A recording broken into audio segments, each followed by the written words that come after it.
And just to share with everybody the kind of the nature of these calls, every 2 weeks for our elite members, we talk about goal setting, we talk about mindset and performance coaching, right? Because it doesn't matter what you're doing. It doesn't matter if it's relationships, your spiritual life. It doesn't matter if it's your job or your business or your finances. We all have this little thing that we talk about often, which is the drunk monkey. And it's this little drunk monkey that sits on our shoulder.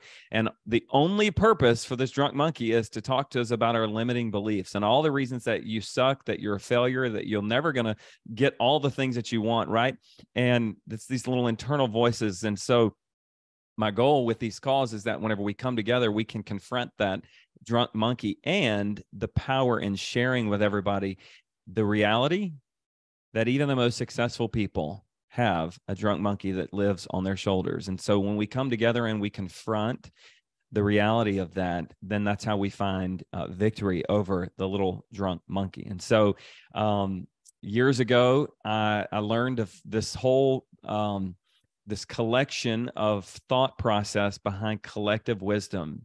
And part of my job and my responsibility in this group is to help tap into everybody's unique wisdom, unique gifts, unique talents, unique skills, and pull that out so that we can leverage the group's collective wisdom. Because I do believe that the power of everybody in this group is greater than that of each one of our individual parts. But in Napoleon Hill's book, anybody know what book Napoleon Hill wrote that made him famous? Think and Grow Rich. That's exactly right. And it was the word think that was the game changer back in the time whenever he wrote that, right? Because a lot of people think I need to go do.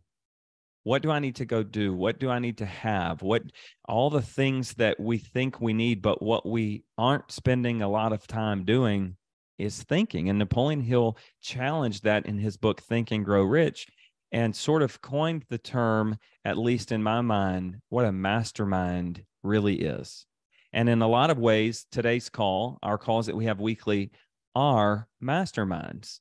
And the reason they're masterminds, according to Napoleon Hill inside of Think and Grow Rich, is that there's something special when two minds come together and the power created between the two people together is greater than the sum of the individual pieces. When the power of the whole is greater than the sum of its parts, like this unique power is born. And before we move off of that, I needed to look up this actual scripture, but it's Matthew chapter 18, verse 20 that says, when 2 or 3 people gather, and we talk about personal growth and development being biblical, what is happening right now, the power of each one of us showing up today, the energy, the mindset, the skill, the wisdom that we all have, if we could tap into that as a collective group in whatever we are trying to achieve, think of the power that exists among the people on this call. It's pretty profound when you really, really start to think about it. Isn't that what we're all here for? Like, we have a need, we have a desire, we're chasing something. It's happiness, more joy, better physical health, better finances, another deal, clarity on a plan forward, something deeper with our relationship, something in our spiritual world.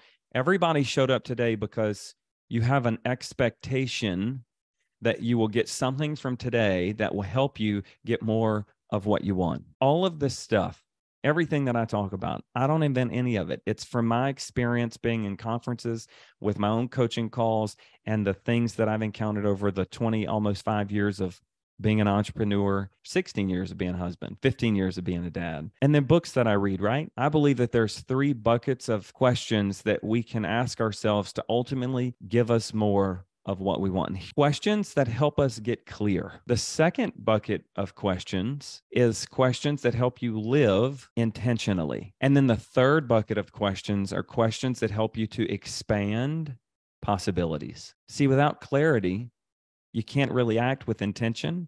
You can't act with purpose. But when you act with intention and purpose, then you can expand what is possible.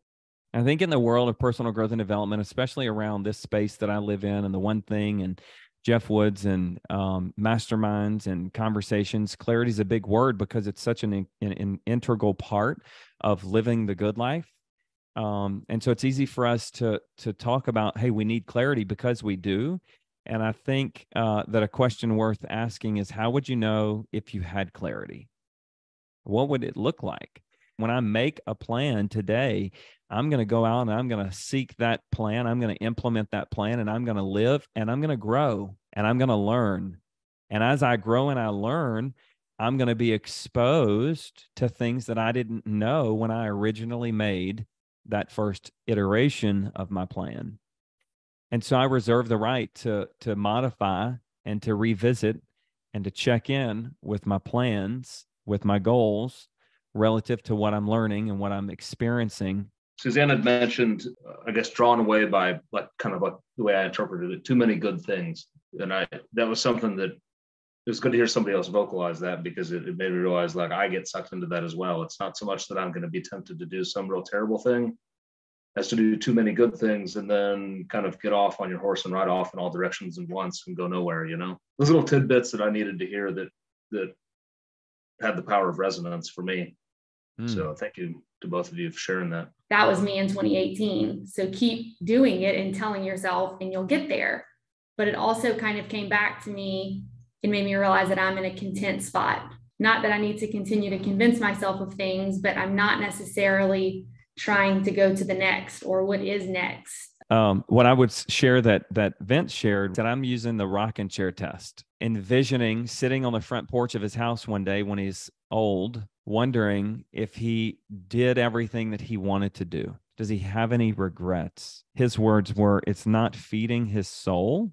Really, the message behind that to me is, what about our environment that's not bad, but it just ain't feeding our soul? I empathize with anybody that's in that spot where the environment's not bad. A lot of people would love it. And yet you know that you're called for something more, something bigger, something greater. You're playing small because it's comfortable and it's routine. Ask ourselves, where are we playing small and safe? Because our environment ain't bad. Our world has been built around learning the how.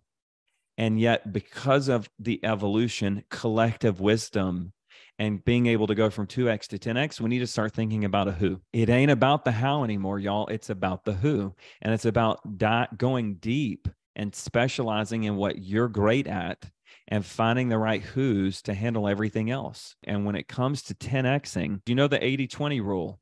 If you want to 10x your life, then 80% of the current rituals, routines, and things that you have to be shed. It's like a snake shedding his skin and evolving.